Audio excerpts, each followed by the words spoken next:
देखिए, ये चुनाव के टाइम पे इस तरह का शिलान्यास को जनता नहीं मानती। क्यों मानेगी? 5 साल तुमने कुछ नहीं किया, और जब चुनाव आए अब जो है सिर्फ जनता को फिर लुभाने के लिए आप जो है फिर शिलान्यास पे शिलान्यास कर रहे। शिलान्यास होगा, बाद में कुछ होगा नहीं। तो जनता काम देखती है। जो तुमने वादे पहले किए थे उन वादों को लेके आओ, वे कहाँ हैं? तुमने कहा था 70,000 रोजगार देंगे, 70 लाख रोजगार देंगे यूपी में, कहाँ हैं वे रोजगार? तुमने कहा था बहुत हुआ बेटियों पर अत्याचार, वो तो अब उससे ज़्यादा हो रहा है। तो ये शिक्षा, स्वास्थ्य, रोजगार, हर विषय पे आप लोग फेल हैं, कानून व्यवस्था पे आप लोग फेल हैं। तो अब जनता आपसे ऊब चुकी है और जनता उत्तर प्रदेश के अंदर बदलाव की तैयारी कर रही है। लेकिन योगी जी खुद कहते हैं कि हमने जो है ना अपराध कम कर दिया है उत्तर प्रदेश में, ठोक देते हैं हम, और जो बुलडोजर चलाते हैं अपराधियों के घरों पर। कौन कह रहा है? योगी जी। कल परसों की बात है, एक वीडियो वायरल हो रही थी, धनंजय सिंह अपराधी, 25,000 का भगोड़ा, इनामी भगोड़ा। कितने अपराध हैं उसके ऊपर? 28 या 30 मुकदमे उस पर दर्ज हैं, हत्या अपहरण के सब दर्ज हैं। और वो जो है पुलिस के संरक्षण में क्रिकेट खेल रहा। बताओ बताओ, इन्होंने कौन सा एक अपराधी पकड़ा हो? बताइए। इन्होंने आज तक अजय टैनी को बर्खास्त नहीं कर पाए, जो किसानों का हत्यारा सरेआम। चार्जशीट में नाम ही नहीं है उसका, चार्जशीट से नाम ही हटा दिया बिना पूछताछ के। पहली बार ऐसा हुआ है कि इतने चर्चित कांड में बिना पूछताछ के क्लीन चिट दे दी। लेकिन अजय टैनी ने खुद कहा था यदि हमारे बेटे का नाम उसमें आता है इस पूरे मामले में तो हम जो है त्यागपत्र दे देंगे अपने पद से। वो नहीं देगा, क्योंकि उसको संरक्षण है भारत के प्रधानमंत्री का, भारत के गृह मंत्री का, और स्वयं गृह राज्य मंत्री है। सारे आईपीएस अधिकारी उसके अंडर में आते हैं। तो किस आईपीएस अधिकारी की या दरोगा की हिम्मत है कि वो उससे पूछताछ कर ले? जो भी आएगा पहले तो आके उसे सल्यूट मारेगा, तब होगा। और किस देश की जनता कैसे विश्वास कर ले?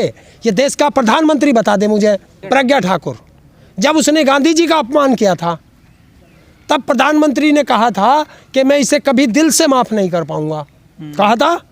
और 2 महीने बाद उसको रक्षा समिति में मेंबर बना दिया, भारत की रक्षा समिति में, जिसके ऊपर आतंकवाद के केस लगे हुए हैं। मोदी जी ने कहा था कि हम कपड़ों से पहचान लेते हैं आतंकियों को। देखिए, आप कभी भी दूरबीन कब यूज करोगे? जब आपको दूर का देखना हो। पास के देखने के लिए दूरबीन नहीं है।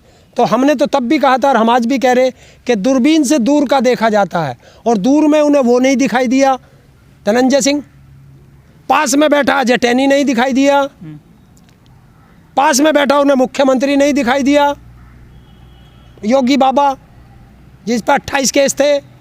लेकिन इत्र व्यापारियों के यहाँ तो छापे पड़ रहे हैं। हाँ, बिल्कुल पड़ रहे हैं। देखिए, जिस प्रदेश में, इस देश का दुर्भाग्य है, छापे पड़ने चाहिए। गलत काम वालों के यहाँ छापे पड़ने चाहिए, वो चाहे मैं भी हूँ। लेकिन द्वेष भाव से जो डलते हैं उन पे सवाल उठते हैं कि जब चुनाव आते हैं और जिस प्रदेश में चुनाव होते हैं उसी प्रदेश में छापे पड़ते हैं। आपको हरियाणा में छापे नहीं मिलेंगे, उत्तराखंड में छापे क्यों नहीं पड़ रहे? ना, उत्तर प्रदेश में पड़ेंगे। क्यों? कि उत्तर प्रदेश एक बड़ा प्रदेश है और यहाँ उसको टक्कर देने के लिए दूसरी पार्टी खड़ी है विपक्ष की। वो ऐसा पार्टियाँ खड़ी हैं कि इसको कुर्सी से भी उतार देंगी, ऐसी पार्टियाँ खड़ी हैं। तो उनको चुनाव में कोई मदद ना कर दे कोई उद्योगपति। ये चाहते हैं जो भी उद्योगपति है वो सिर्फ हमारी मदद करे, किसी भी और राजनीतिक पार्टी की मदद ना करे। तो वो राजनीतिक पार्टी खड़ी नहीं हो सकती जब उसे चंदा नहीं मिलेगा। लेकिन बीजेपी वाले पूरा मुद्दा बना रहे, कारण देखिए समाजवादियों को कैसे निकल रहा माल। और समाजवादियों का यही तो धोखा खा गए कि वो समाजवादियों का नहीं था, वो तो बीजेपी का था, पीयूष जैन।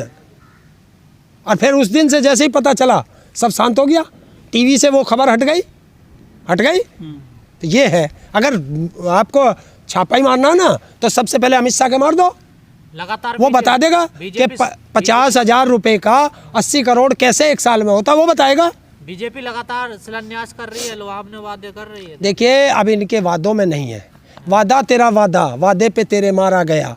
उत्तर प्रदेश का युवा बहुत सीधा साधा, रोज लाठियां खा रहे हैं। मेरठ के सरदना में मेजर ध्यानचंद विश्वविद्यालय बनवा रहे हैं वो। क्या ध्यानचंद जी को?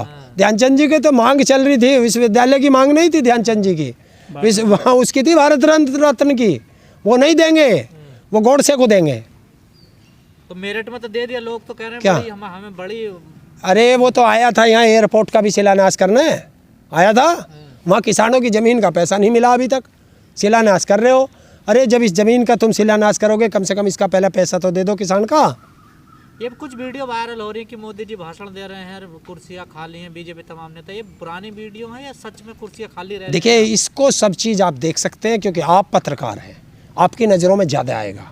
हम लोग तो वहाँ नहीं जाते, लेकिन सच है, जनता इनका इनसे मोह भंग हो चुका है।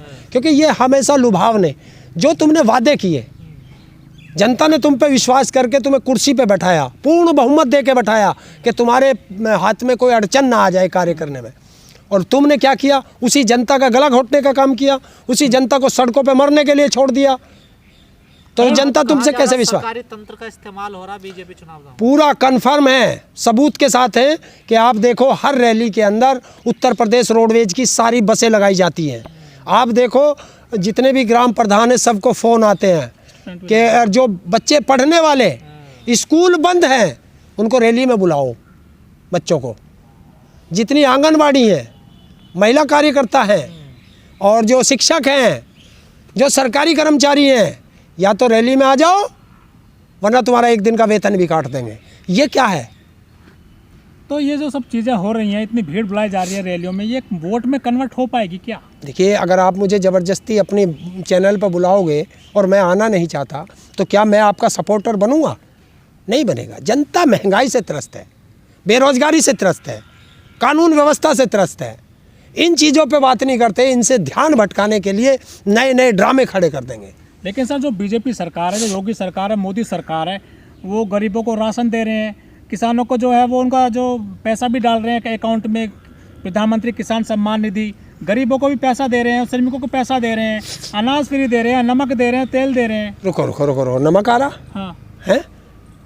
वो नमक को ज़रा खोल के देख लो, उसकी वीडियो भी आ रही है, रोज़ अखबारों में भी छप रहा है। वो नमक तो जहर दे रहे हैं, जैसा वो अखबारों में लिख के आ रहा है कि उस नमक में वो बालू रेत है, वो घुल नहीं पा रहा। और क्या ये दोगे? मतलब जनता को जहर बांट रहे हो, उसे बीमारी की तरफ ले जा रहे हो। हमें ना नमक चाहिए, ना कुछ चाहिए। हमें शिक्षा चाहिए, स्वास्थ्य चाहिए, रोजगार चाहिए। अगर मेरा बेटा या आपका बेटा पढ़ा लिखा होगा और रोजगार मिल जाएगा, तो वो सब चीज़ अवेलेबल करा लेगा। और जो सरकार आज बांट रही है ना, कि आज तुमको राशन भी दे रही है, आज तुम्हें पैसे भी दे रही है, तुम्हारी खाल से उधेड़ के ले लेगी 3 महीने बाद, जब सरकार दोबारा बनाएंगे।